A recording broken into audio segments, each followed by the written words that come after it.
Happy Sunday, everybody. It's game day in Minnesota. If you're not a football fan or you don't live in the United States, the NFL is kicking off. Some people don't care about that, but we're pretty stoked about it. It's the border for the battle. If you're wearing anything other than purple or gold today, you're for the opposing team. If you have a hue of green on, you're the enemy. That's how we're starting today. Hey, I'm never alone. If you're jumping over from a one-wheel video, if you are watching this midweek, welcome. My name is Scott Mendenhall. We have tons of people in studio today that are going to talk about great things. I got Joey to the right of me. Hello, Wearing everybody. purple. I am wearing purple. Welcome. Are you surprised? A little bit? You know, I feel like normally I would probably show up with like a green outfit. Unintentionally, for sure. Yeah. Yes. No, I'm surprised that you remembered. Yes. But impressed all at the same time. Yeah. Yeah. I'm surprised I had something. Yeah, I'm actually surprised that your facial hair is coming back. I thought we were on the quest of just the mustache and keeping shaven. Maybe next week. Maybe next week. Okay, and then we got Lily over here who's in the Hello. chatting, like I'm not here. even chatting, paying attention. I'm saying hi to all these friends who just logged in and said hello. She does have purple on, I do. but she's cold, so she is Not wearing wearing it. Yeah. I didn't even realize we were on the wide shot.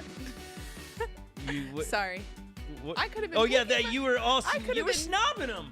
You were doing your own thing I over didn't there. even realize. I was You so know, the excited. wave, I was acknowledge. excited. She wrote in the chat. Yeah, I was excited. Thank Yeah, but you, for those Zoe. that aren't in the chat, they ain't paying I was attention. excited True, to see. true. I just point out Lily in her sock situation with her. Is that a no-go? Let's just like we like to start out with silly things. We are going to get to things that actually matter. If you're brand new around here on this channel and you're coming from the video where we talked about the One Wheel app, I think we said enough in there. Joey's gonna race the trails and we're gonna see how he stacks up against in the trails. That's what's fun about it. He can now go at any point and just see how he does. Yeah. So that'll happen soon. All right. But it's got some work to do. If you have no idea what I'm talking about, that's fine.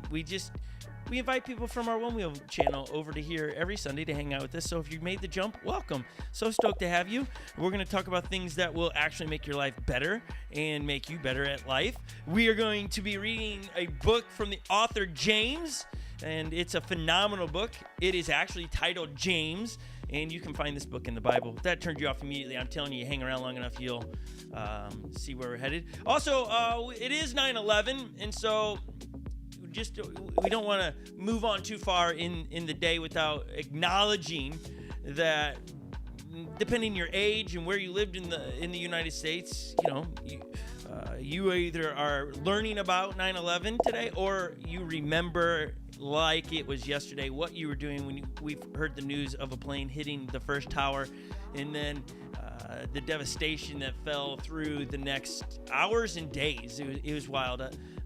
I tend to like to remember, sometimes when it's like moments in life and there's movies about it, I tend to watch movies just to put myself back in. Last night I watched, I think it's called Two Towers, or the World Trade Centers. It's with Nicolas Cage in it. I highly recommend it. It's about 2 of the 20. Hear me. If you forget 2 out of 20 people rescued in the rubble. 20 people were rescued. Wow. That came out alive from the building's collapse. And it was 2 of the police officers that they rescued. They were number, I think, 17, maybe 18, 19. I forget the numbers, but they were right toward. It was just it's a wild story. And it just put me right back into that going, wow. 2,700 and some people died that day. That impacts a lot of people in the United States and around the world. It broke down how many people were from other countries, like 70-some people were from other countries. And it just, wild is not the right word, devastating. And so if you were affected in some way, or a family member, our heart goes out to you. I know I'll never forget, and I will try to pass it down to my children and teach them what it was like that day in the days after, where planes weren't flying. The skies were empty. I lived just by O'Hare, Holly and I did, and so to not have planes flying for a week or two was eerie, because that's what you grew accustomed to. I remember the first day I saw an airplane in the sky, and it was like unsettling. And so I remember garbage cans and newspaper stands being pulled ASAP in Chicago. Like the streets of Chicago were bare of anything because they just didn't know what was happening on that day. So we will remember. We will never forget. And so thank you to those that might have gone there and helped clean up or feed people. I just want to take a moment, and what we're going to do is to give a moment to it. We have a video that just puts our heart right. We're not trying to be Debbie Downers here, but we do want to not move on without other than our spoken words, just to remember. And so we're going to give a second. Maybe you know some people affected. Pray. Maybe put their names in the chat today so people can pray for them. And then we will come back and we'll get into the other things of today, as we're also celebrating Unlocked Church turning 7 years old today, which is pretty cool. And so we're going to talk about that a little bit before we get into the book of James. So thank you for everybody. I see names in the chat today. Pretty stoked. If you want to join with this, you can also go get a Bible and open up to James chapter 1. That's where we're going to be reading today. But watch this video. Remember where you were. Take a moment. Maybe you need to text somebody and just say, hey, thinking about you today, because you know they were directly impacted with the event on 9/11. We'll be right back after this.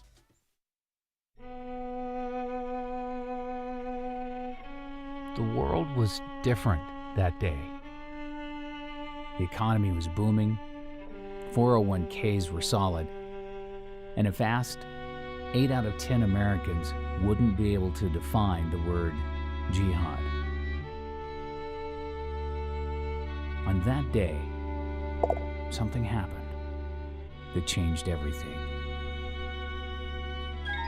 That day was a Tuesday. For most of us, our only connection to the events of that day was what we saw on television. However, we are all connected and that we all have a place. For some of us, it's a spot on the highway. For others, it's in an office or at coffee with a friend. It's the place we will never forget. The place where we watched it happen on that day. So here we are, many days later, still hurt, still angry, still trying to understand why. 1 Corinthians 13 explains that we don't see things clearly right now. In essence, we just won't be able to understand in this lifetime things like what happened on that day. However, it goes on to say that one day we will see all things clearly. But until that day comes, we have 3 things to embrace to help us in our reconciliation: faith in God, unswerving hope, and love. And the greatest of the 3 is love. Through the shock and the horror, something else happened on that day. Although the evil intentions appeared to be a success, our country embraced the complete opposite of what was intended. Instead of division, there was unity. Instead of confusion, there was clarity. And instead of falling apart, we banded together. But then again, that's the way one nation under God will always respond.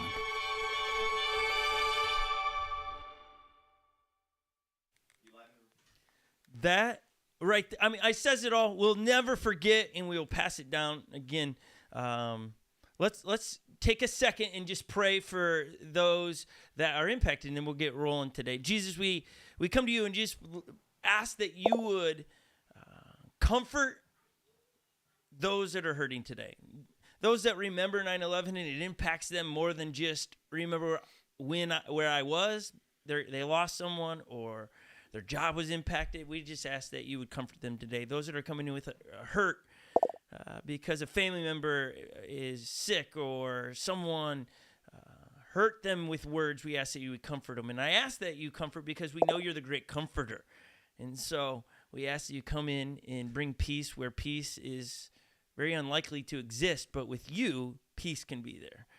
And so as we go throughout the day, may we just pause throughout the day and just on the flip side of it, be grateful where we get to live with the freedoms that we have. And though it's not a perfect place, and it is messy at times, but maybe not be grateful either.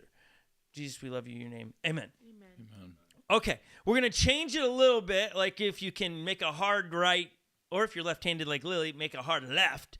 We're gonna pick it up a little bit. We don't normally start out like that today, but it's 9/11, so we're just trying to be respectful of what we understand is happening and people going through. And so now we're gonna show a couple pictures from our very first start of Unlocked Church 7 years ago. So if we didn't have this moment, if we didn't start a church 7 years ago, we would not be here online because all of that exists because of 7 years ago. But before we do that, let's bring on in a couple more friends from around the United States. We have Mr. Collins Brewer from Illinois, and we have Dwayne from Mississippi coming in today. Yeah. Looking good, Dwayne. Looking good, Dwayne. I couldn't be called in green. That's it. Dwayne, you look great. For those in our Thanks. run-through. It's funny how this happens because it's happened before for different people. Dwayne showed up looking very dapper, looking real good. Very, very dapper. Yeah, but he wasn't wearing Viking. He wasn't, and he's a big Viking guy. And he's a big Viking guy. Like he's a big Viking guy. he a fan. He's Viking a big Viking fan. Yes. He was Until wearing- moving to Minnesota, I never met another Vikings fan. So That's it's been crazy. me alone for many years. Well, you're not alone, my friend. I mean, you are down there as a Viking fan, but you're not alone. I felt like that when I lived in Miami. I never met. Actually, there was somebody on staff that was a Viking fan. I remember that he was the only other Viking fan Yes. I knew as Yeah. well as you. Brian Vassell was his name. Big Viking fan. But it's good to have you there. Collins is a neutral man. He's actually, if he would claim a team, it would be the Bears. It looks like he's on the more cowbell team Yeah. today. Yeah. Yep. Collins, Morning. with you wearing that shirt, the other day we had a group of young professionals around here, and a few of them had not seen the video of the More Cowbell, and I was like, what? Wow. How have you not seen this? And so we played it, and it's now has its own little life around here again. More Well, Cowbell. how did that come up? I don't know why we started talking about More Cowbell. Somebody probably made a joke and then some of the young professionals aren't laughing, so you had to bring them in. Do you know the reference, Joey? We're asking Joey here, our resident young professional here. He's looking at Lily to try to help. Don't even. Oh my gosh, this is awful. Lily is my great friend. Yeah, she is. What is the More Cowbell? Get out of here. More Cowbell. I couldn't hear her. You couldn't hear. I her. couldn't hear her. More cowbell. You don't know either.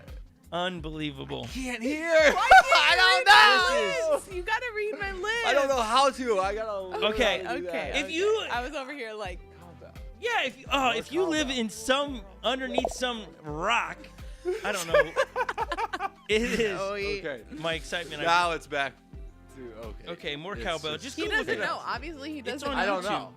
It's What? Okay. What? No, you don't need to take your headphone off. I got too excited and ripped it Oh, off my Just head. speak no, it into this, and I can hear you.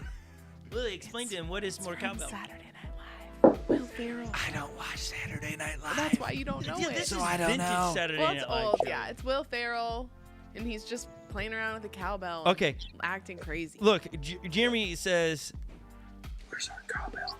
where's that? What? Okay, more cowbell. Just go look it up at some point. You'll get it. Let's move on, though. I think All right. someone was just asking for a cowbell. Yeah, Next whispering. time they're on the screen, they're gonna be like, "Look what I got!" Yes. Okay. I love it. Yeah, so it's just a whole video about, it's a song. I forget. Collins, do you know the name of the song they were doing?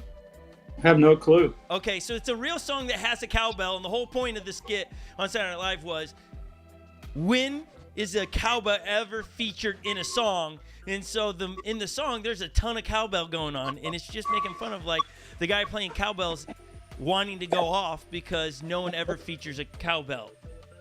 It's pretty funny. There we go. I hear a cowbell. What do we got here? Man. That's a bell.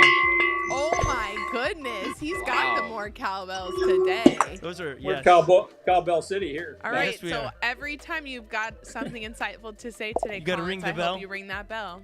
Ring the bell. Wow. You I might not look hear it in- very I often. look where the light is just coming up. Yeah, the sun is rising in Minnesota, and Lily is glowing. I'm a ghost. She's I ghostly. look- well, I don't actually know how it looks because we got a bunch of different screens in here, and Your teeth are really popping, at least on the monitors in the studio. Okay, let's so 7 years ago on a Friday night, we set up, because we rent a building, so we don't actually own a building here in Minnesota. We rent weekly. And so in order to make sure that all of our gear was going to work before the grand opening of Unlocked Church, we set it up in the middle of the night because we had lights and we needed to make sure they worked. And so here's a picture of us in my driveway in Minnesota 7 years ago setting up. That is like, you can see the fire I was gonna say it pit. was obviously a cold night because the We have a fire pit. I remember it being very chilly. Yeah, and it was kind of chilly last night, but I probably wasn't as chilly as that. I had a fire going last night outside. It was Nice. But that was us getting the backdrop. Like I know it's in my driveway, and people driving by are like, "What is happening in this small driveway right there?"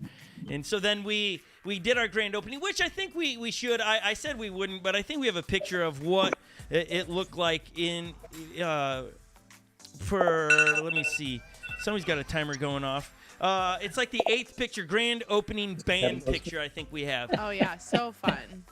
There it is. Nice. We had a lot going. You can see if you look in the background, we had people on the beat of the song taking grinders to 55-gallon drums. So you see the sparks. It was safe, I'm Was sure. it safe? Because everyone looks really close together. It was super close. We had carpet down on the floor. I didn't realize there was someone playing the drums back there. That's pretty cool. Yep, we had it all. We had a violinist playing. It was a pretty cool opening bit. And that was, you can see the basketball hoop up. So we rented a school at the time. And then, because we like to do things different, we started off with puppy predictions. Because we're brand new, you wanted people to know this ain't your grandma's church. And so we were like, we're going to do a little different. We did puppy predictions, which we had Vader, which he's right there, very little, very, very young. Little guy. And we made a football field on the ground there, put the flags of who was playing in the football game against the Vikings, and then put a dog tree in one of the bowls, and whoever he picked was who he was saying was going to win the game. And who'd he pick? He picked the Vikings every time, and he was right up until the last time he was ever on the stage. He went for Denver that- Broncos. that was I'm why sure he you was put the like last time. Did you put like a special type? No, of, it was not rigged. No, it's the same It food wasn't? in both. And then he went to the Denver Broncos. In that season, we had like a good run. Like we ran 3 or 4 games in a row with wins. And then he did Broncos, and they won that day. And I said, Vader, you're no longer allowed to do the puppy prediction because you're too right. You're too right. And we got told Jordan wearing purple, but yet giving a fist pump for the Denver Broncos. He says he's 30%. This morning he said, I'm 30% a Broncos fan. Or no, a Vikings fan. Yeah, he's just giving me a thumbs up. Okay. That's the second team That's of it. choice. Okay. Because he lives here, he's 30%. He's 30% Viking Yeah, and because he lives here. 70% Broncos? Yes. Yeah. It's confusing. I don't like it. I don't like it. Uh-oh, somebody's got something to say here. Yeah, yes, Collins. Who really cares about them Yeah, Vikings? Collins is trying to get us to move on He here. He's rang like, his okay, bell. we're going to move on. But really quick, let's give a shout out to the boys at the back table today that make things happen. They're right back here. There, look at that. They're looking so nice back there. We got some new chairs back there. Those look cozy. It does. It's starting to look really nice. It does. The clock that is an hour off for everybody's like, what time zone are they in? They see 7:30 on the clock Oh, there. it could be Mountain. But Yeah. everyone knows we're in Minnesota. We're in Obviously, Minnesota. look at us. We're wearing Vikings clothes. Yeah. It would be like living in Minnesota and being a Denver Bronco fan. It just is like confusing and just shouldn't happen. Oh my gosh. Okay, be ready for that every week, Jordan. If you come in here with any Bronco gear on in the next 17 weeks, That'll happen I will still love you. next week. There was no threat to that. Okay, we're going to James. He said next week. Get out of here, Joey. Okay. Let's give a shout out to to the people that we have in the chat today. If you're watching and you're not in the live chat, you're missing out on a great portion of this where you get to hang out with people, where they talk about things that are going on in their lives and all those things. We skipped over the socks and sandals debate. We're going to see how many of us like socks and sandals, but we'll save that later. Lily obviously loves it. I think Collins is about to ring his bell again and He say, is. let's get on with it. He is. It's a big introduction today to set up, but turn to James. Let's say the book of James. Lily, Yes. give some shout outs today. All right. Shout out to you in the chat. If I say your name, hello. Team Momo, Nick Orlando. If I don't say your name, then hello also. Ryan, Leo, Lily, Ash and Dietz, Ryan, Joey, Get Dat PC, Elizabeth. Hello to everyone. James, Michaela, Jana. Hello. Hello, everybody. Good morning. Hey, if you hear a little like ping, we have no idea. That's a new noise around here. It is on us. We're going to figure it out. But we did a live interview with the Silvas the other day, and we blamed it on them because we genuinely thought it was them, but now we realize it's us. We probably owe them an apology because we were like, hey, can you mute everything? Can you shut off everything? And it was us. It's a new noise. It's like Lily like a thinks raindrop almost. that's what Lily says. She goes, it sounds like a raindrop. Yeah, it sounds Well, like a raindrop. A I'm digital familiar raindrop. with that noise because in the past it's been played when I have something hitting the keyboard, but obviously nothing to. We're gonna figure it out. We're gonna, I It's think the chat. Yeah, that's what I keep saying. It's linked with the chat. okay. So something in Ecamm is picking up the chat is the best way I can coach from here. Let's get into James chapter 1, verse 9. What we do is we just read through it and just talk about what jumps out to us for all of us that's been interviewed here today, talked. We're just talking about what jumps out. Our hopes is that Jesus speaks to you wherever you're at. Maybe this is the first time you've ever heard somebody read from the Bible and you're like, what is... We want to help you understand the Bible. We also want to give credibility to the Bible, as there's so many people out there trying to take away the credible or the credibility of the authors of the Bible. And so we're using James today. James, some background refresher if you forget, is the half-brother of Jesus. That's because Jesus' father and James's father are different. Somebody like, wait a second, Mary was married to somebody else. Pause, pump the brakes. Joseph is the father of James, and the father of Jesus is God, because Mary gave birth as a virgin, and it was the Holy Spirit that put the baby inside her. You're like, it's so weird, it's so like mystical and all this, but it's not. Just hang with us. That's really a tall tale. I mean, it does sound like it, right? If you hear it, but it's real. Like, and somebody will go, why do you believe it's real? Because I see the impact of God in my life, one, in others. Two, I've done my own research to see that the events that are recorded in the Bible actually happened, and not just using the Bible for the resource for that. So, we don't have time to unpack all of that, but the thing about James that could help is James, before Jesus died and rose again, because that's the event that really sealed the deal for all of it, and 500 people saw the situation where he came back to life. They're like, that guy was dead, he's alive. Over 500 people. James did not believe Jesus was the Messiah, God's son. He's like, no, that's my brother, not a chance. It wasn't until after the death and resurrection did James go, oh, I was way wrong.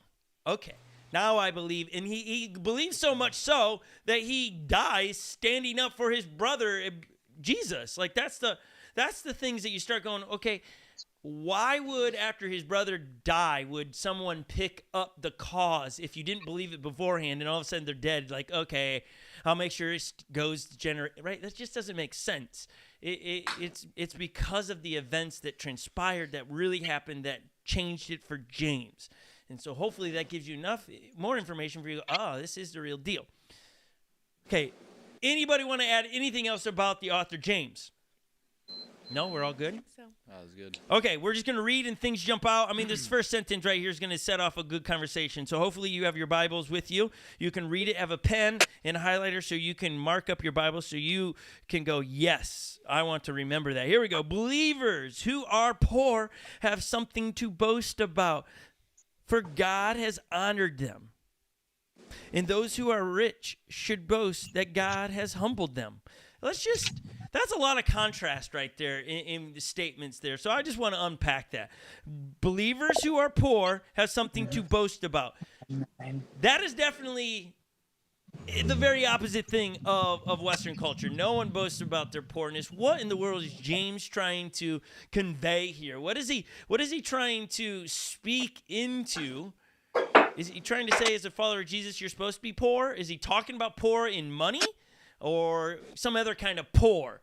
And so I'm going to throw it to Collins, who said today he's going to listen a lot more. But Collins, we want you to listen less and talk more in this moment. What do you think he's talking about here? Believers who are poor have something to boast about, for God has honored them. What jumps out there for you? Well, mine says, let the brother in humble circumstances glory in his high position. I mean, if you go back to the Beatitudes, Jesus talks about blessed are those that he gives all those blessed things. And it's usually he's speaking to the people that are the insignificant of that society. So I think there's hope here. Just if you have faith, really, it doesn't matter what your circumstances are. You can revel in the fact that God has chosen you and you have responded. Okay, I like that. How about you, Dwayne, when you read that the believers who are poor have something to boast about, for God has honored them? Why would James put that in there? Yeah. So I mean, I think going back to what Colin said, obviously, it's God has blessed them. God has put their position, they don't have to rely on anything else. They're not relying on anything. There's not that temptation to rely on anything else, but God is there with them. And it's that hope, going back to, hey, I'm not trusting in money because I don't have money, or the circumstances. It's like, hey, you know what, being in that situation, I've seen how God has shown up and, showed out in my life and taken care of me. So I've seen God work through that. I like that. Jana says Lily should read that in the Message. all right. Anything for you, Jana? All right, here we go. For those that don't know, Jana is Collins' wife in the background. Lily, read it. When down and outers get a break, cheer. And when the arrogant rich are brought down to size, cheer. Prosperity is as short-lived as a wildflower, so don't ever count on it. You know that as soon as the sun rises, pouring down its scorching heat, the flower withers. Its petals wilt, and before you know it, that beautiful face is a barren stem. Well, that's a picture of the prosperous life at the very moment everyone is looking on in admiration. It fades away to nothing. I just read 3 verses, but Yeah, you did. Yeah. I went ahead. But yeah, that's good, Jana. I like that. Okay, I have the study Bible, which there's a lot of different Bibles out there. And when we're bouncing around from different people talking, we all have different versions of the Bible. It's the same Bible, same message, same thing. It's just wrote slightly different, in that some of it is more modern as the way we have changed in the way we speak.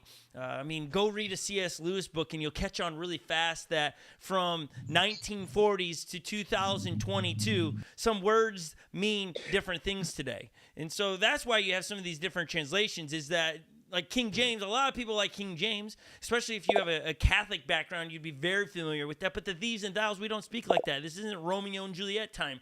And so it gets really confusing in some of those manners. So the message is wrote in more like kind of poetry, in picturesque. The Amplified, which Collins was just reading, really gets detailed. I feel like when you read that, you get a lot of details packed into there to really it really is unpacking the big idea. The NIV is a very simple, in my opinion, way to read the way it's translated. Joey has the NIV, and I have the New Living, which would be a more modern way. And then Dwayne has the Homers. The Homans. Christian Standard. Homans Christian Standard. I need to write that down, Dwayne. I need to buy one of those Bibles. Okay, so we all have the. Dwayne just smiles. I love that guy. I love that guy. Oh my. Well, I was thinking, it's like, so often, I think Marnie in the chat, you gave her a new name each week. It's like, no, it's Scott. It's just Scott. Yeah, thank you, Dwayne. Thank you for the compassion and the grace. Yes, Marnie, I do give her a new name. It's because it's just all excuses. It's like Colin said earlier, offline. He said, "What is your chainsaw broke?" It's an excuse. It's just an excuse. And so I just have. There's no reason. Just why are you laughing, Lil? Because it's funny. Oh, hilarious. That's okay. Okay. So I want to. So I have the new the New Living Translation. But it's a chronological life application study Bible. You can write that down if you want. Chronological life application study Bible. You can get this in just a normal life application study Bible. So good in how it has breaks things down. I want to read how they break down James 1:9 here because it's so good. It's like okay. Let me just read. The poor should be glad that riches mean nothing to God, otherwise these people would be considered unworthy. I love that right there. So when believers who are poor have something to boast about, for God honored them. Okay, so God is not looking at how much is in your bank account. That is what humans have put on as a standard which has ruined people's lives. The rich should be glad that money means nothing to God because money is easily lost. We find true wealth by developing our spiritual lives, not by developing our financial assets. God is interested in what is lasting, our souls, not what is temporary, our money and our possessions. Strive to treat each person as Christ would. Woo! That's good. I'm just saying, honestly, strive to treat people like Jesus would.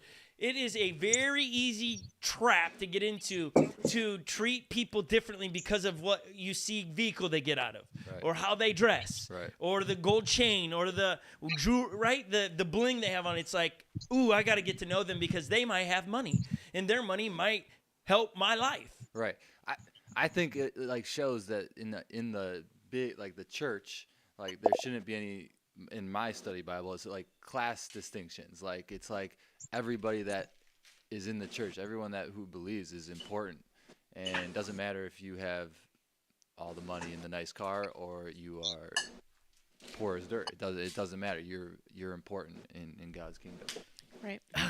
And that should today, all of you, whatever your status is that you've determined you are, wealthy or poor, or I get it. As Colin said it, money, you can have it 1 second, and all of a sudden someone out of the blue comes and you're like, what? I have to owe for that? I have to pay for that still? What is going on?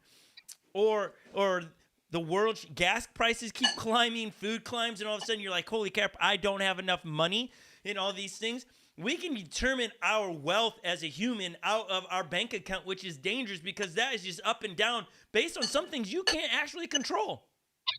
I don't get to control the price of gasoline. I don't. I do know where the gas is cheapest. That's where I go. I drive a couple miles past my house because it's always 10 cents cheaper. And I had no idea it mattered so much 10 cents. I used to walk by those dimes. Now, I'll be throwing dimes and picking up dimes. Throwing dimes, touchdowns, Lil. That was a touchdown. Oh, Not never fun. would have. I was just hoping. Okay. So believers who are poor have something to boast about, for God has honored them. And those who are rich should boast that God has humbled them. What is that? Why should we boast that God has humbled us? Because I'm pretty sure that a lot of times we look down on being humbled as a really negative situation. Why would James write, when we are humbled, we should boast? because none of us here are talking about, right? We're all it's easy to boast about all the good things we do. Right. But God thinks being humble is good. Like, Yeah, but we're talking about this is God humbling. Like it says, those who are rich should boast that God has humbled them. Collins, can you read in the Amplified version? Yeah, it says, well, what verse are you on? Oh, 9 still? Still 9. No, it's 10 Gee, now. Manelli, we're still on 9. Okay. Let the brother in humble circumstances glory in his high position. That's not 9. 10. You're going 10. I think that's what we were wanting. Oh. 110. The rich man is to glory in being humbled by trials revealing human frailty, knowing true riches are found in the grace of God. If you're humble, you're pretty well starting to separate yourself from yourself, and you're turning toward God and trying to live through Him. Okay. It's a shift in where I get my strength or my identity. Humility is a shift in what informs you of who you are. It's a shift. Well, of our own account, we are just like grass fading away. We're passing away. Yeah, that's you're always setting us up. Let's go on, because Collins felt like we've spent too long in verse 9 and 10. Here we go. This is continuing. They will fade away like flowers in the field. The hot sun rises and the grass withers. The little flowers droop and falls, and its beauty fades away. In the same way, the rich will fade away with all of their achievements. I mean, if you own a house and you have a yard, you get this principle. Like spring comes, the grass turns really beautiful and green, and then all of a sudden the sun comes out, you don't get as much rain, and it turns brown, and it's not as pretty anymore. It's just not. But it's a reminder. James is trying to take a visual reminder to all of us as we get duped and tricked because the lust of the eyes wants more things, more money, more this. That's how we feel secure. I read an article recently that says currently the average amount of money people want yearly to feel secure is always more. It's never just $1 more. It's the amount is somewhere between $6,000 to $10,000 more a year would make people content. That's what they're saying. But what happens is you get that, and then you're not content. You want the next 5,000, 6,000. It's just if you're basing on that, you're okay. Let's go on verse 12. God blesses those who patiently endure testing and temptation. Let's just pause there. God blesses those who patiently endure testing and temptation. Afterwards, they will receive the crown of life that God has promised to those who love him. Okay. He blesses those who patiently endure testing and temptations. Help me out. What does that mean? He started out earlier, right? Isn't James who says, consider it great joy? Yeah. We read it this last week in verse 1. Dear brothers and sisters, when troubles come your way, consider it an opportunity for great joy. What? And now here he comes and says, God blesses those who patiently endure testing and temptations. I think that's what's saying, it's kind of a cause and effect. If you consider it pure joy, if you do what the first verse says, well, here's the outcome. God will bless you. My version says, anyone who meets a testing challenge head on, manages to stick it out, is mighty fortunate. It's to me, I see a cause and effect here. If you consider it joy when the trials come, and then you persevere through it, you endure through it, this is saying God will bless you. This version saying you're mighty fortunate.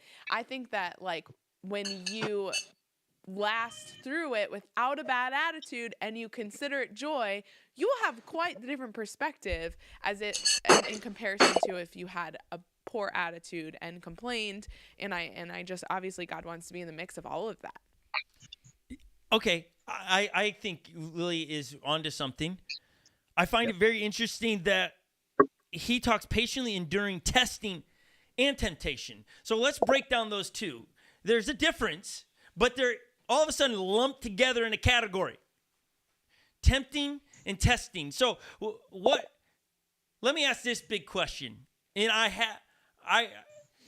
if you are not, I'm going to make sure I correct our thinking on this. So if we get off a little in the weeds on this testing deal, does God test us?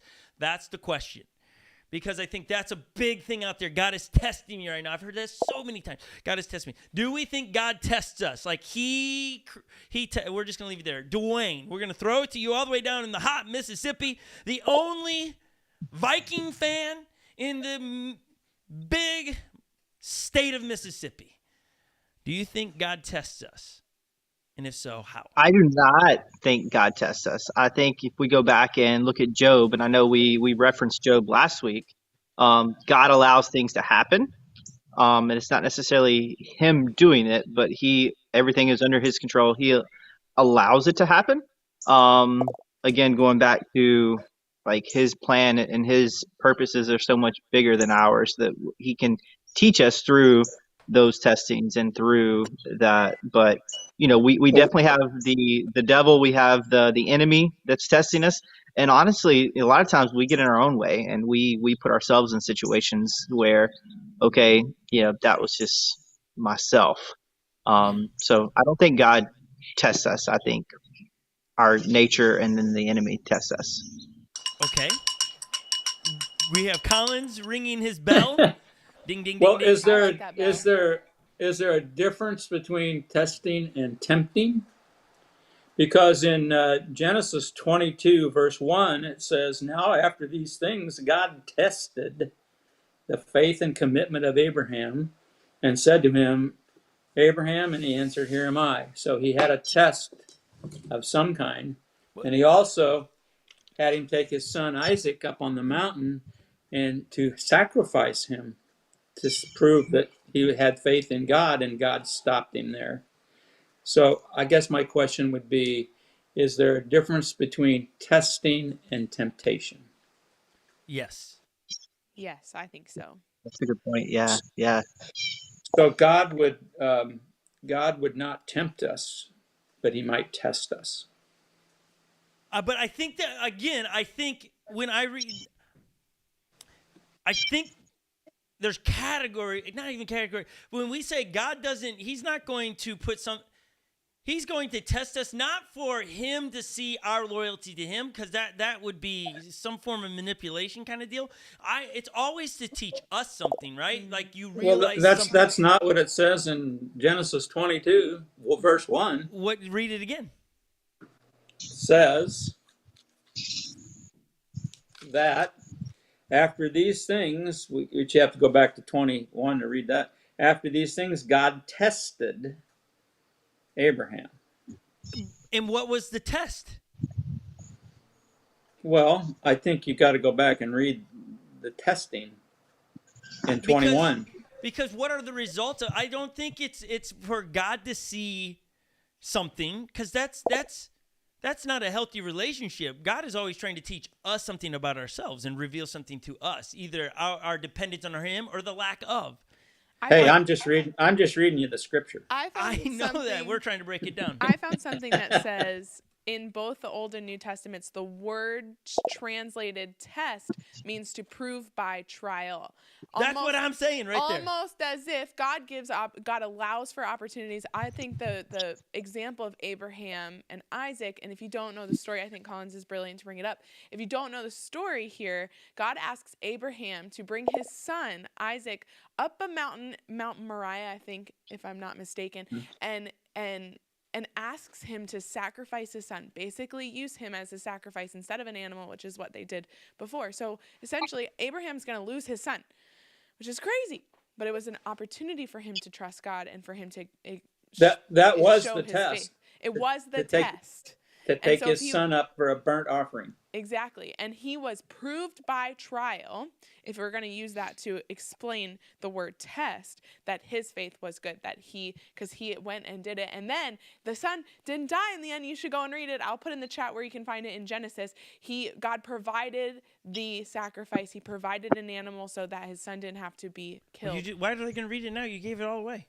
You should go read it You because I should. definitely But missed. hey, some cool missed facts to that parts. story is his son is not like a 4-year-old here.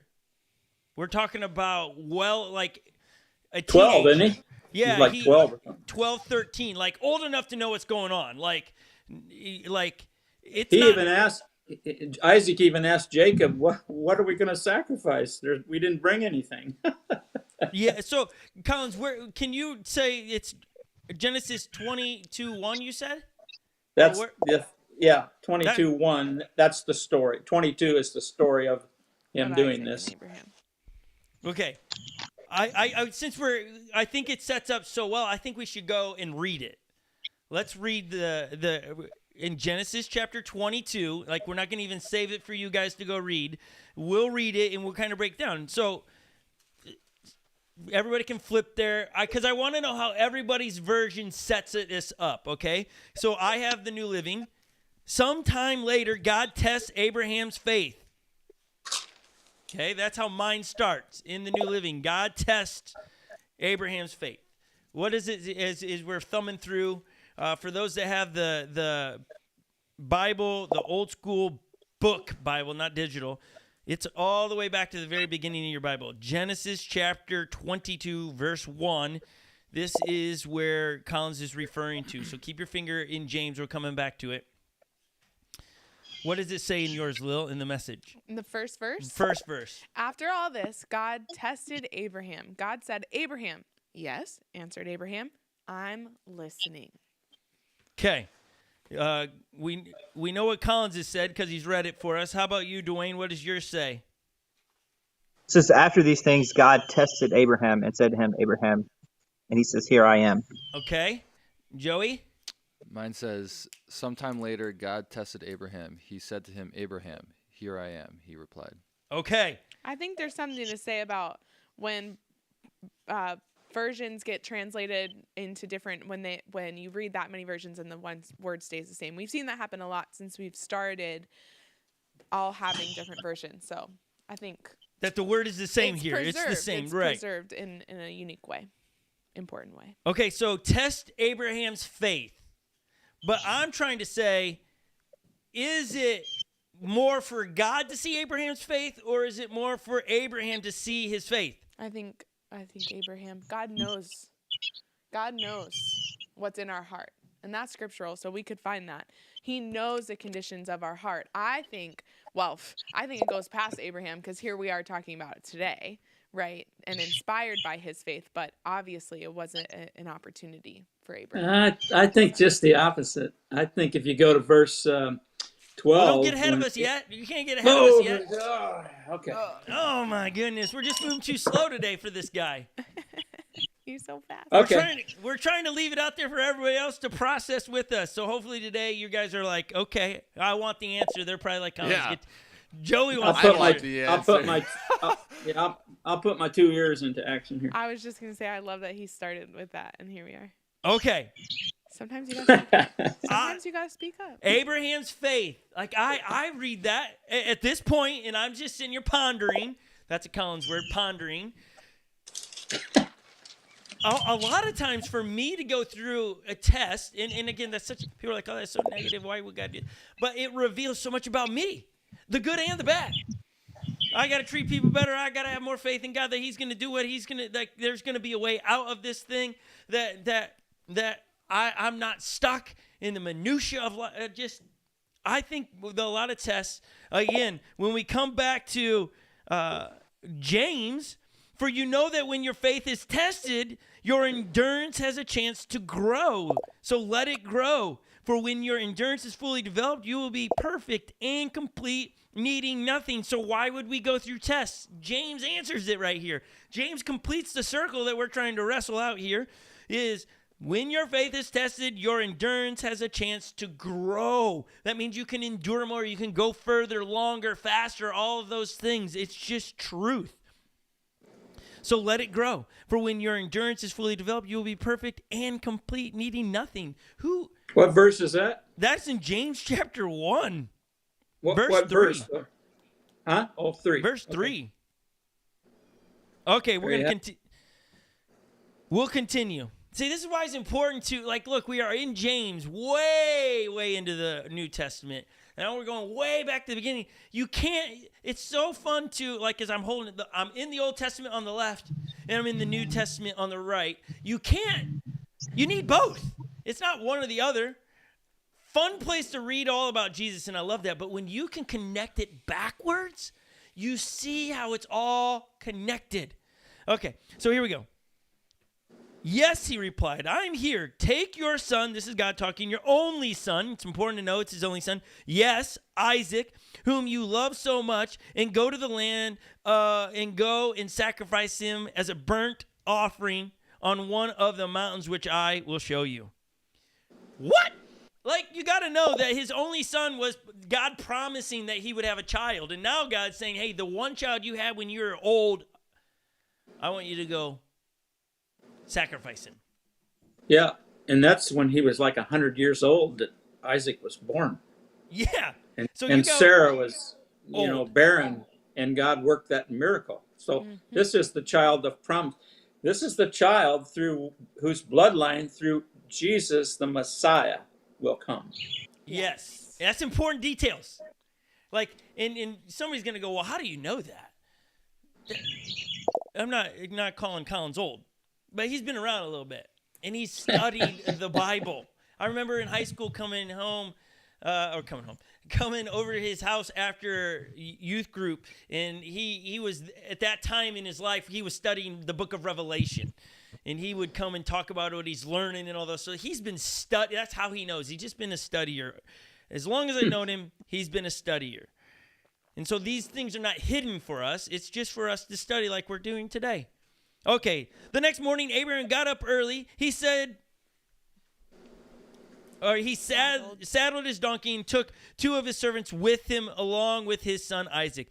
He chopped wood for a fire for a burnt offering and set for the place God had told him to go. On the third day of their journey, Abraham looked up and saw the place in the distance. Stay here with the donkey, Abraham told his servants. The boy and I will travel a little further, and we will worship there, and then we will come right back. So Abraham placed the wood for the burnt offering on Isaac's shoulders, while he himself carried the fire and the knife. As the two of them walked together, Isaac turned to Abraham and said, Father. Yes, my son, Abraham replied. We have the fire and the wood, the boy said, but where is the sheep for the burnt offering? God will provide a sheep for the burnt offering, my son, Abraham answered. And they both walked together. Now, right there, Abraham knows what he's supposed to go do. There's no question, right? Abraham, like, God didn't beat around the bush. No pun intended. Yeah.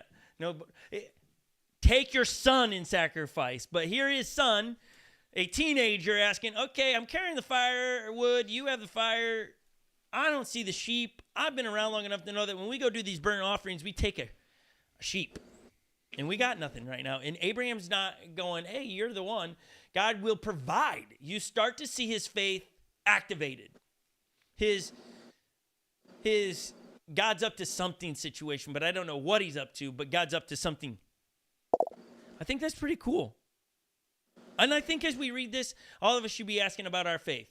We should be asking about, if we were in this scenario, would he go, peace out, God, that's crazy. The crazy train is leaving the station without me on it, kind of deal.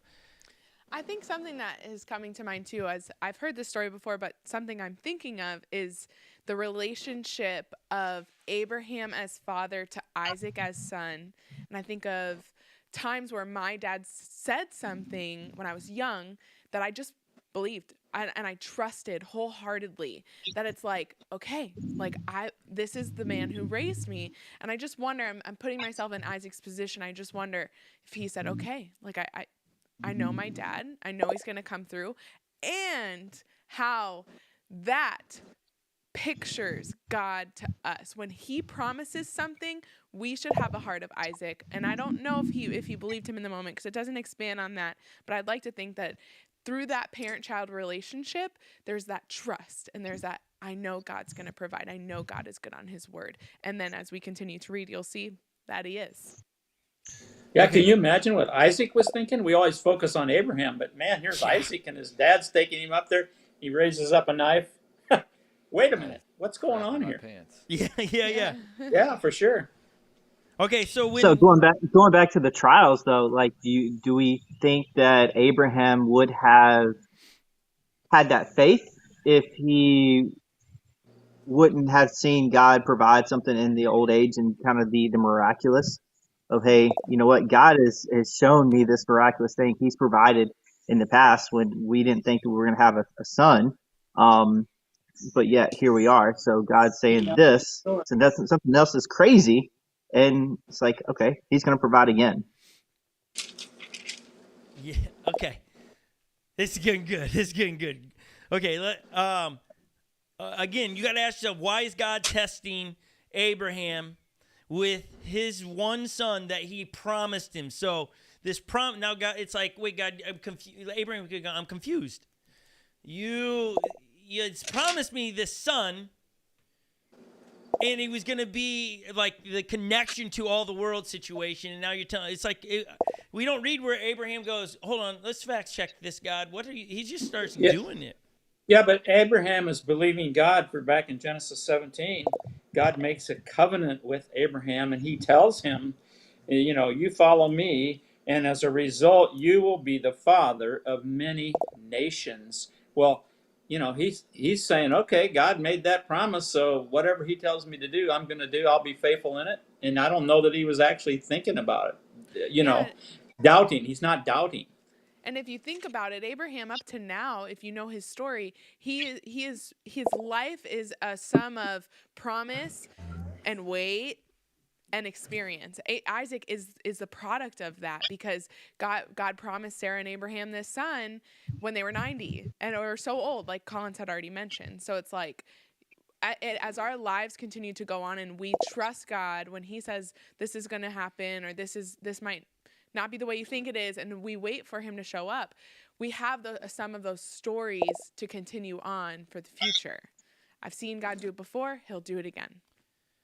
Could I interject one thing? And I don't want to jump ahead of the boat, and this would be a good thing just to put on the back burner, Scott. But God made a covenant with Abraham, and Abraham believed what God told him. Well, God has made a covenant with us. Do we even know what that says? Do we even know who we are, who God says we are when we become a believer in Christ? Just something to ponder. I think, I mean, that is a big topic. Yeah, and maybe we do need to spend some time in that, because even as you keep bringing up the covenant, like I think we hear the word covenant in our day and age. We don't use covenants, but in this time period, they did not have written word, so there was no written contracts. There was no, like today you have contracts and you can read them word for word, and both parties sign it. Their day and age, it was their contract were these physical acts of two parties. A blood covenant is typically what they did, like in a marriage. And here we are. I didn't want to spend time here. I am, but like you have this covenant between in marriage. So it would be, Collins is my wife's dad, and my parents talk to Collins, and they make a covenant between each other.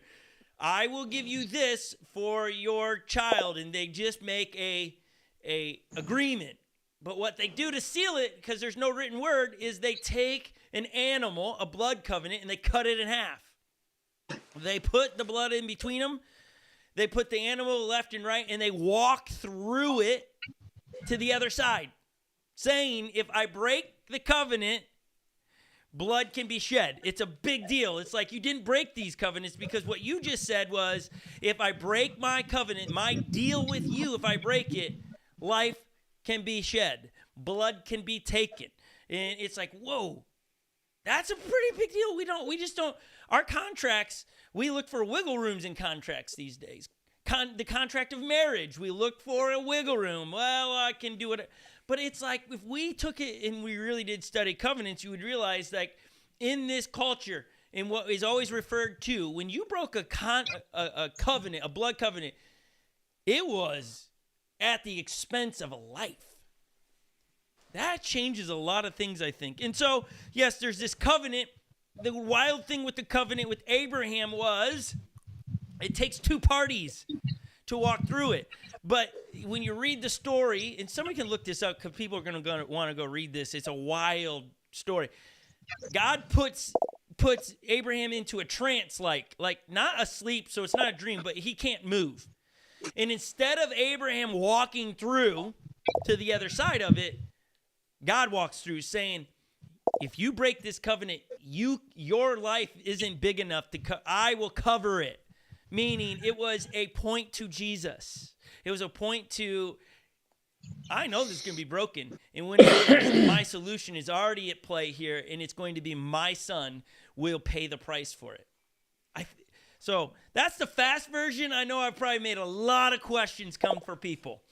But that's the importance of like where Abraham now is walking through. He's like, I made a covenant with God, so therefore I'm going to listen, and his faith has risen because of this blood covenant. Let's continue because I want to end this story before we have to go. When they arrived at the place where God had told him to go, Abraham built an altar and arranged the wood on it. Then he tied his son Isaac and laid him on the altar on top of the wood, and Abraham picked up the knife to kill his son as a sacrifice. At that moment, the angel of the Lord called to him from heaven, Abraham, Abraham. Yes, Abraham replied, here I am. Don't lay a hand on the boy, the angel said. Do not hurt him in any way, for now I know that you truly fear God. You have not withheld from me even your son, your only son. Then Abraham looked up and saw a ram caught by its horn in the thickets. So he took the ram and sacrificed it as a burnt offering in the place of his son. Abraham named the place Yahweh Yireh, which means the Lord will provide. This day, people still use the name as a proverb. One of the mountains, the Lord will be provided. Okay, we're gonna. That's kind of the complete story there. That's a wild story. Collins, were you talking about verse 11 and 12 where the angel of the Lord said, now I know? Now I know that you believe God. Is that what you were talking about earlier? You mean in regards to God testing? Yeah. Yeah. So they're writing that in a way that makes it seem like God wanted to know for sure. And now the angel of the Lord says, now I know.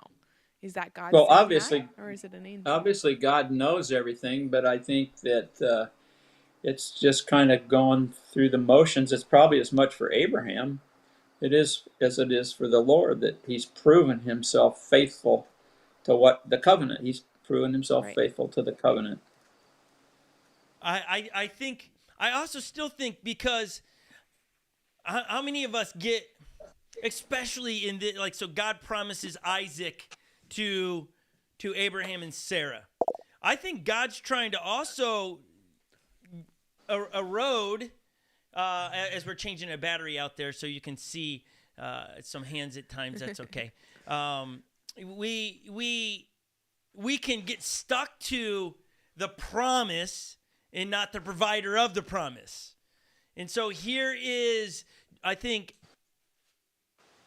God trying to say, hey, Abraham, I don't want you lost in the, stuck to the promise. And so, like, in my study Bible, it says this when you, verse 7 to 8 of Genesis 22. Why did God ask Abraham to perform a human sacrifice? Pagan nations practice human sacrifices, but God condemned this as a terrible sin. In Leviticus 21 through 5, that's where it's written in the scriptures to not do that. God did not want Isaac to die, but wanted Abraham to sacrifice Isaac in his heart. So it would be clear to Abraham that Abraham loved God more than he loved the promise. Long-awaited son. God was testing Abraham. The purpose of testing is to strengthen our character and deepen our commitment to God in his perfect timing.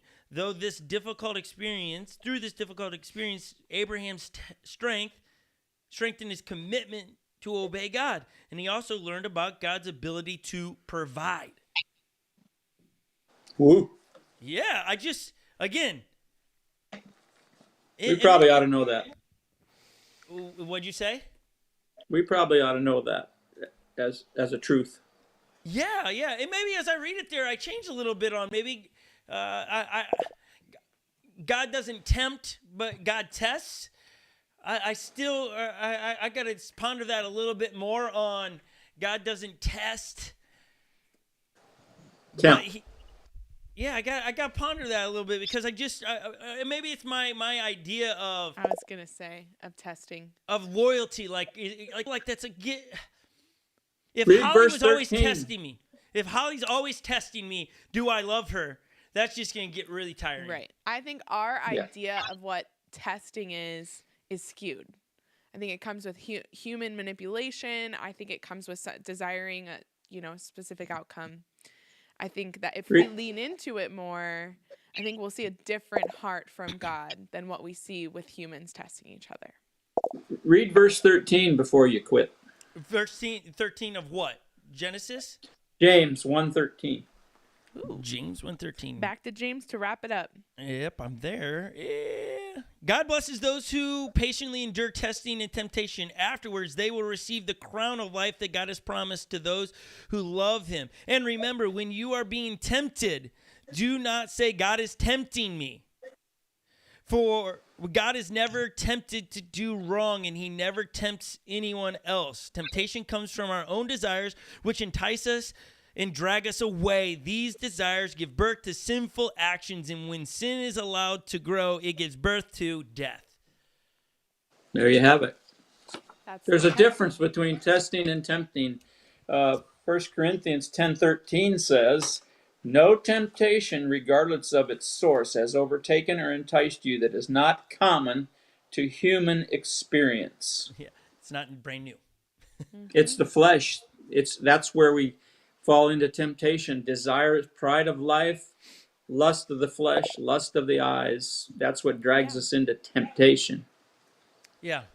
I think as you said that, I was reading an article this week how a lot of people are so upset at movies and music and ads, marketing to play on our wants and stuff. And it's like, no, at the end, they're trying to make money and they're just leveraging our tendencies. We still have to say yes to the purchase or Right, to that's a watch good- that's a good- or whatever. It's us saying yes, giving them permission, just like any temptation that we face.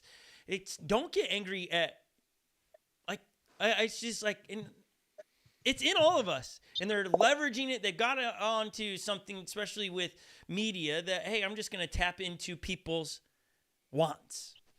And we've got to be mindful to pump the brakes on those things so we don't give into the temptation. Still got to process this testing thing. I'm not saying it's got to be a redefining it, because I just can't. Again, I use Holly as an example, but if Lily and Joey are always testing how good of a friend I really am to them, I'm going to get wore out by that. But what if that's not our role? What if God, in who he is, way above all of us, maybe that's something he can do without it being in the eyes through the lens of how it would be for me and Joey to test you. Okay, let's ask Dwayne, who is kind of we were paddling the same Viking ship there. Yeah. So I think going back to the perspective, like, there's times where you test your kids, not necessarily like it's a test for them. When you ask them to do something, you push them to do something. It's not for you, it's for them to understand, hey, I can do this. Yeah. So in their mind, something. right. Yeah, that's where I would get back to saying God isn't testing our loyalty to him. It's more to show us that you are capable, that you do trust in the covenant, that you do. It's for. But maybe I'm wrong on that, and I, like I said, that's what's so great about this. Even us on this podcast or this is that we're learning as well. That's what I hope you're seeing here is like, I'm not picking an argument with anybody. I'm not disagreeing. I've got to go study this more and go, okay, is this a new thing for me to realize that God does test, but in a loving way, which would change it from not a manipulative way. Oh, do they love me? I gotta, because I think back to when you're first dating someone, especially in middle school, high school situation, right? You're always, if they write me or text me, then I know they like me. I'm not going to text them back because I'm going to test them on the relationship. That seems unhealthy to me. So I'm pondering. I'm going to ponder this. Well, I'll ponder it together. And then we'll come back next week and maybe have a bit, we'll wrap up the thought. So we're going to leave it as a cliffhanger. Go ponder. I can see Joey looking off to the left. It's a great conversation. I will leave it. I don't think it's a human equivalent. I think that we, in our small understanding, I don't think it's the same as saying like, oh, my friend here is testing me. So you're saying we just leave it as No. I can't understand this. No, that's not what I'm saying. I just don't think it's comparable. And that's when I think we'll go deeper in that in our personal studies on it. Interesting. Okay, so everybody has homework. This homework for all of us is doing our own studying on does God test us, and then defining if we come back and say absolutely yes, defining it in a way that is more than just God tests us. Is that fair for everyone? Sounds good. Yeah. I'll go study. Okay, I like it. Collins, you down for that? Oh, they're gone. Collins is gone. Collins is gone. We lost him. He somehow logged off. He'll call. How about you, Dwayne? Can you make some time this week to look that up? Absolutely. Okay. Then that's the homework for this week for all of us. Thank you, Dwayne, for hanging with us. Are you going to get a chance in Mississippi to even watch the game today? So yeah, the DirecTV NFL Sunday ticket, like that was a must. If I'm leaving Minnesota Okay. to coming back, I've got to have my Vikings. Like I've gotten spoiled the past 3 years. So yeah, got to have it. Now I'm gonna miss the fellowship. I'm gonna miss all the fellowship. Yes. Yeah. We hang out here and watch the game outside here in Minnesota and have a fire going and stuff. It's a blast. You will be missed. I probably will be texting you like, Dwayne, what do you think? How's it? Because I'll miss that immediate feedback on how we are doing as a team. So Yeah. Keep your phone close to you. Dwayne, it's been an absolute pleasure to have you today. Thanks for throwing on a jersey for our pleasure here in Minnesota. We love you and your family. Tell Elizabeth and the gang down there. We miss them. We love them. And we will see you next week. Okay? Sounds good. Bye, Dwayne. Talk to you later. Dwayne. Bye, Dwayne. And thank you for everybody being in the chat today. It's been a spectacular chat. I hope you've gotten something out of it. What a fun way to end on a cliffhanger about testing. Does God test you? Does God test us? And if so, what does that look like? What's it feel like? All of those things, that's the answer we're going to look for. What are we going with? Just yes or no on the three of us? Yes after or no? this? Yes. I can't even say yes. I'm going yes. I can't get there Joey yet. and I together was saying yes. Well, I mean, Yeah, you guys are- Ryan's already in the chat putting scripture in there I'm about. seeing a lot of it. I'm like, but if it says it, he's testing. But I then think you, it's maybe. But hold on, different. no, no, how, we're not but just- how we look at It's different what than testing. But we're not looking for a yes. We need yes, and here's how I got to the yes. No, I know, I that's understand next that, but week. Okay, yeah. We're gonna get it next week. It's gonna be exciting. Okay. Okay, God's on to something here, teaching us all something. It's going to be good. It's going to be good. Collins, if you're watching online, thanks. We see you in the chat. Thanks for being with us as well. Somehow we lost your connection. Thank you for your wise words today. It'll be a fun study this week. For everyone that calls this home and you give resources here faithfully, thank you for your resources. Someone that watches online noticed that our gang at the tables back there were sending out 5-gallon buckets for like in the last year or two. And they just said, enough. And they gave resource that without you. I mean, let's go to the table in the back. Without your resources, the gift that somebody gave, they're not sitting in those chairs. And so we thank you for those. Yeah, Tall Jordan was sitting on a 5-gallon bucket weeks ago. Are you and now- comfy, Tall Jordan? So So comfortable. comfy. My knees feel so much better. Yeah, I bet. And so thank you for everybody's generosity here online. You guys give faithfully. And again, it talks about that in throughout the scriptures. That's another thing that you should study. Like in your finances, it's not about your wealth or you have a lot or excess. It's a heart condition of I trust God, so I give of my first fruit. I give 10% of what I make to God in an act of obedience. And God says, test me on this. He says, hey, if you don't think I will and I can't show up and show off in this area, test me. Meaning start giving and then pay attention. Ask for the eyes to see where God's showing off yes. So he does test you. No. Wait. He says, test me. He Oh, he says test me. test me. in Test this. me. So, yeah, it's the only time that we've seen right in scripture where he says test Yeah, yeah, me. yeah. We're not supposed to, yeah. So Okay, test yeah. him in this area. And you guys, thank you for those that do give. Your resources, yes, and your faithfulness does allow Unlocked Church to make it to 7 years and to be able to continue to do what we're doing. So we're grateful for your guys' generosity. Lily, how can they give? You can give by going to unlockchurch.com/give or by texting the word unlock to 77977. Super easy. It is Thanks, super, guys. super easy. And it's been a pleasure to serve all of you over the years online. We look forward to Sundays every week. And so thank you for hanging with us. If you're around the Twin Cities of Minnesota, want to hang out with us live, you can go straight to Champlin Man's Theater at 10 o'clock service starts, which is in a half hour for us here. We'd love to have you hang with us. And then, hey, Collins and Unlocked Church are going to kick off a weekly at the beginning and then go bi-weekly prayer Zoom meeting or go-to meeting. We're going to meet at 7 a.m. or 6:30, and those times are not, we're going to do that. We're going to kick that off in October.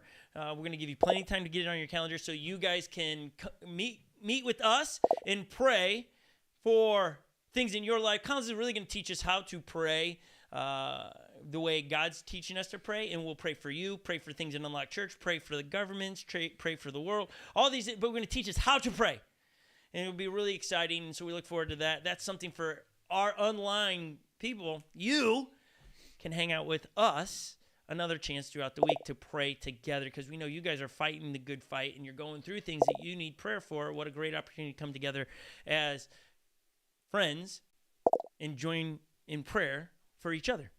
So look for more details on that coming up really soon. We love all of you. Have a great Sunday. If you're going to sit there and watch football, enjoy it. Good luck to your Dan teams. and Jen, we know you'll be watching Sunday night football because the Buccaneers play tonight. Sunday And we'll just night. see if Tom has another year in him of He being does. the GOAT. He does.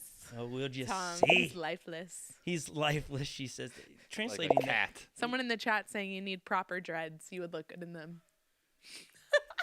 I tried once. It didn't work. All right, on that, we're going to let you go. Have a great Okay, Sunday, bye, everybody. Bye, everybody. everyone.